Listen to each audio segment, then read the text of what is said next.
37 साल पहले एक किलिंग हुई और उसके बाद विस्थापन शुरू हुआ। उस टाइम आप श्रीनगर में थे, उस मेमोरी को आप किस तरह से याद करें जब टीकालाल टपलू की शहादत हुई, क्योंकि उसके बाद ही कहा जाता है कि एक प्रोसेस शुरू हुआ माइग्रेशन का। मैं उस समय श्रीनगर में नहीं था। मैं 1985 से श्रीनगर से आया था और मैं उस समय किश्तवाड़ में था। जब मुझे ये घटना का पता लगा तो बड़ी दर्दनाक घटना थी। मैंने टिकलाल जी के साथ संघ का काम किया है।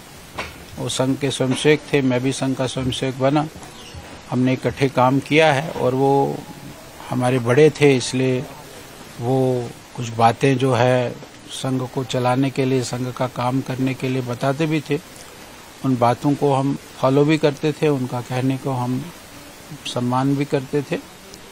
टिकलाल टपलू कश्मीर के एक आवाज़ थी।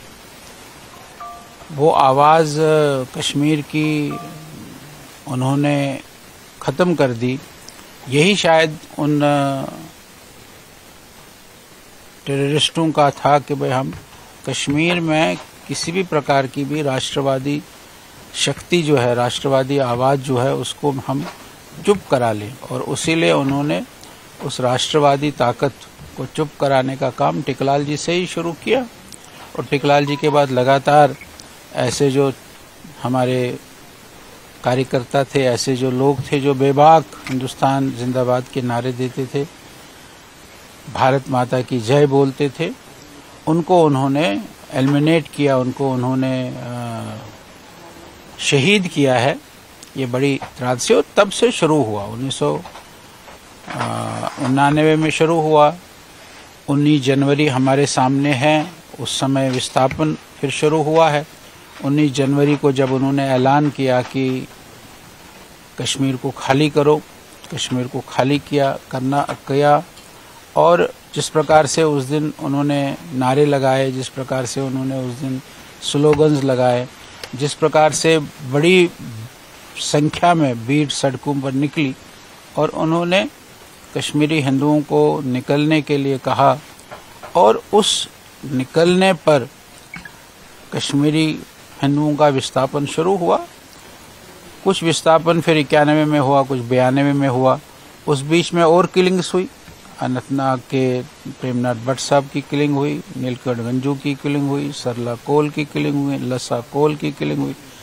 ऐसे किलिंग होती गई और किलिंग करते करते एक समय ऐसा आया कि कश्मीर से सारा जो हिंदू समाज था, सारा जो राष्ट्रवादी समाज था, वो राष्ट्रवादी समाज का विस्थापन हुआ।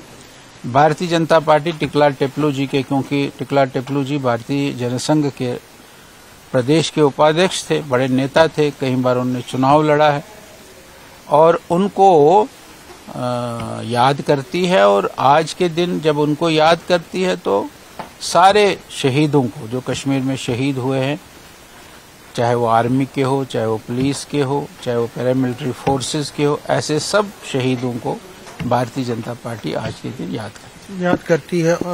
पिछले 37 साल से कश्मीरी पंडित अपने ही देश में खंडित, मीन्स कि अभी तक पिछले 37 सालों की जो कोशिशें हैं या जो एफर्ट्स आपकी पार्टी में भी, पार्टी का भी इसमें बड़ा रोल है, लेकिन जो एक परमानेंट सोल्यूशन कश्मीरी पंडित का रिहेबिलिटेशन के प्रति है, रिहेबिलिटेशन, उनकी एक सेटलमेंट अभी भी खंडित है।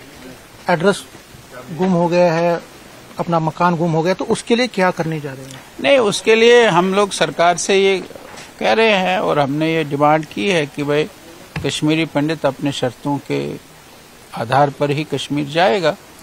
कश्मीरी पंडित अपने शर्तें तय करेगा और उन शर्तों को रखेगा। और मुझे नहीं लगता है कि कुछ विस्थापन जो है ये बहुत जल्द समाप्त हो जाएगा और कश्मीरी हिंदू जो है, कश्मीरी पंडित जो है, ये फिर से अपने घाटी में, अपने वतन में, अपने देश में फिर से बसने लगेगा, ऐसा मुझे पूरा विश्वास है। क्योंकि ये एक चीज़ है कि आपके जो बड़े मंशूर थे, जैसे आपका एजेंडा था कि धारा 370 को हटाना, राम मंदिर का वो करना, सिविल कोड की तरफ आप बढ़ रहे हैं धीरे धीरे, लेकिन जो कश्मीरी पंडित का एक बड़ा आपका एजेंडा था, तो ये कहीं एजेंडा है, ये भी पूरा हो जाएगा। आप देखेंगे आगे ये भी पूरा हो जाएगा कि कश्मीरी पंडितों को कश्मीर वापस लेना है और उनके शर्तों पे वापस लेना है। ये एजेंडा भी पूरा भारतीय जनता पार्टी करेगी। क्योंकि वो तो एक प्रोसेस है, उसमें टाइम भी लग सकता है, लेकिन उस टाइम तक जैसे यहाँ पे जो जगती कैंप है, बाकी कैंप्स है, उनकी हालत सुधारना, रिलीफ होल्डर्स का पिछले 8-9 साल से रिलीफ नहीं बढ़ा है, उनकी अपनी समस्या है। इसकी बात आज की है हमारे अध्यक्ष जी ने, केडीडी के अध्यक्ष जी ने कही है।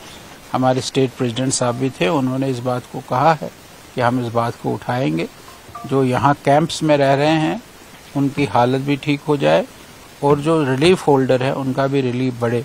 ये भी बात हम केंद्र के सामने रखें। लास्ट में जो पीएम पैकेज में जो काम करते हैं कश्मीर में, उनके जो अलॉटमेंट्स हैं, क्वार्टर्स की कंस्ट्रक्शन है, वो भी थोड़ा स्लो पेस पे चल। अभी वो जो कश्मीर में पीएम पैकेज में काम कर रहे हैं वो भी बहुत अच्छे वहाँ नहीं है, उनकी अनेक प्रकार की समस्याएं हैं। वो बड़े विकट परिस्थितियों में वहाँ रह रहे हैं, बेचारे नौकरी कर रहे हैं, लेकिन उनकी भी हालत सुधरे, उनके भी हालात ठीक हो जाए, उनकी भी सिचुएशन ठीक हो जाएगी। ये भी भारतीय जनता पार्टी की प्रायोरिटी हो। लास्ट में सर छोटा सा ही कि कश्मीरी पंडित ये भी कह रहा है कि अगर भी कोई भी रिहैबिलिटेशन का या रिटर्न का कोई मॉड्यूल बने, उनके साथ बातचीत होनी चाहिए पहले, उनको कॉन्फ्रेंस। बिल्कुल उनके साथ बातचीत के बाद ही रिहैबिलिटेशन का पैकेज घोषित किया जाए। कश्मीरी पंडित अपने ही देश में खंडित, मीन उसकी अभी तक पिछले 37 सालों की जो कोशिशें हैं या जो एफर्ट्स आपकी पार्टी में भी, पार्टी का भी इसमें बड़ा रोल है, लेकिन जो एक परमानेंट सोल्यूशन कश्मीरी पंडित का रिहैबिलिटेशन के प्रति है, रिहैबिलिटेशन उनकी एक सेटलमेंट अभी भी खंडित है। एड्रेस गुम हो गया है, अपना मकान गुम हो गया, तो उसके लिए क्या करने जा रहे हैं? नहीं, उसके लिए हम लोग सरकार से ये कह रहे हैं और हमने ये डिमांड की है कि भाई कश्मीरी पंडित अपने शर्तों के आधार पर ही कश्मीर जाएगा।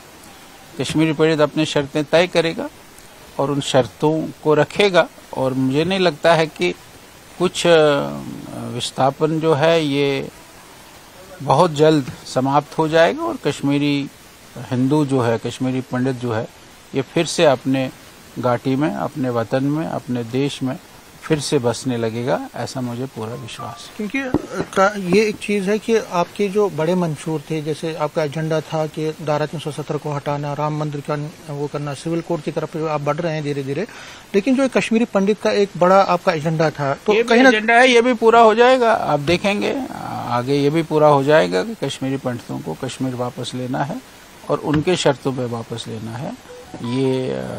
ये एजेंडा भी पूरा भारतीय जनता पार्टी करेगी। क्योंकि वो तो एक प्रोसेस है, उसमें टाइम भी लग सकता है, लेकिन उस टाइम तक जैसे यहाँ पे जो जगती कैंप है, बाकी कैंप्स है, उनकी हालत सुधारना, रिलीफ होल्डर्स का पिछले 8-9 साल से रिलीफ नहीं बढ़ा है, उनकी अपनी समस्या है। इसकी बात आज की है हमारे अध्यक्ष जी ने, केडीडी के अध्यक्ष जी ने कही है। हमारे स्टेट प्रेसिडेंट साहब भी थे, उन्होंने इस बात को कहा है कि हम इस बात को उठाएंगे, जो यहाँ कैंप्स में रह रहे हैं उनकी हालत भी ठीक हो जाए और जो रिलीफ होल्डर है उनका भी रिलीफ बढ़े। ये भी बात हम केंद्र के सामने रखें। लास्ट में जो पीएम पैकेज में जो काम करते हैं कश्मीर में, उनके जो अलॉटमेंट्स हैं, क्वार्टर्स की कंस्ट्रक्शन है, वो भी थोड़ा स्लो पेस पे चल। अभी वो जो कश्मीर में पीएम पैकेज में काम कर रहे हैं वो भी बहुत अच्छे वहाँ नहीं है, उनकी अनेक प्रकार की समस्याएं हैं। वो बड़े विकट परिस्थितियों में वहाँ रह रहे हैं, बेचारे नौकरी कर रहे हैं, लेकिन उनकी भी हालत सुधरे, उनके भी हालात ठीक हो जाए, उनकी भी सिचुएशन ठीक हो जाएगी। ये भी भारतीय जनता पार्टी की प्रायोरिटी हो। लास्ट में सर छोटा सा ही कि कश्मीरी पंडित ये भी कह रहा है कि अगर भी कोई भी रिहैबिलिटेशन का या रिटर्न का कोई मॉड्यूल बने, उनके साथ बातचीत होनी चाहिए पहले, उनको कॉन्फ्रेंस। बिल्कुल उनके साथ बातचीत के बाद ही रिहैबिलिटेशन का पैकेज घोषित किया जाए। न्यूज़ 18 से बात करने के लिए शुक्रिया। और कैमरामैन चाहन के साथ में समीर भट्ट, न्यूज़ 18 जम्मू।